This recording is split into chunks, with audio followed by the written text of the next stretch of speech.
15 বছর 7 মাস 12 দিন আমার প্রেমের বয়স।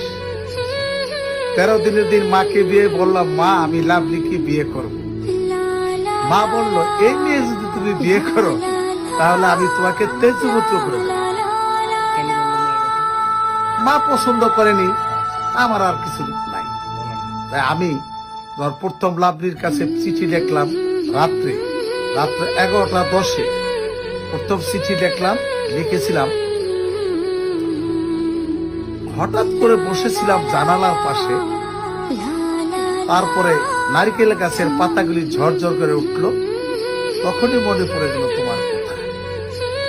যখন মা ওকে বিয়ে করতে দিলেন না, তখন আমার মনটাকে স্থির করার জন্য এবং অনেক জায়গায় গেলাম, কোন মেয়ের সাথে আমার পছন্দ হলো না, মনও মিলল না তাকে।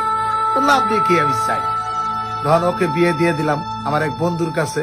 বন্ধু ইটালি চলে গেল, ভালোবাসা শেষ হয়ে গেল। তাহলে আমি কি করব? আমি আজকে কি করলাম, ব্যান্ডের জগতে কিছুদিন রইলাম ব্যান্ড আলাগুর সাথে।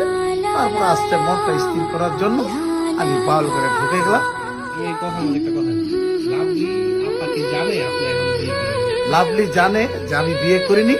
হঠাৎ করে আমি এক মাস আগে লাভলিকে বললাম যে তোর স্বামী ইটালি থাকে, সিনিয়রশিপ, ছেলে থাকে, মেয়ে থাকে, তুই কি আমি এখন বললে কি তুই চলে আসবি নাকি? বললো, আমি টাকা দিয়ে কি করবো, তুমি আমাকে নিয়ে যাও, আমি সব ভালাই চলে যাও। ওকে বললাম যে দেখ রে, তোর ছেলে হয়েছে, মেয়ে হয়েছে, সংসার হয়েছে, এখনো তোকে নেওয়ার আমার সম্ভব হয় না। তাহলে মাস 6 হয় তো আমি একটা মেয়ের সাথে ইদানিং, একটা মেয়ে কলেজে পড়ে শ্রীনগর ইন্টারমিডিয়েট, ওর সাথে আমি রাত্রে 10টা 11টা 12টায় কথা বলি। আমি বলছি যে আমি কিন্তু বিয়ে করি নাই, আমিও বিয়ে বসি নাই, তো বসি নাই, তো আপনার সাথে আমার সাথে প্রেম হোক, যতটুকু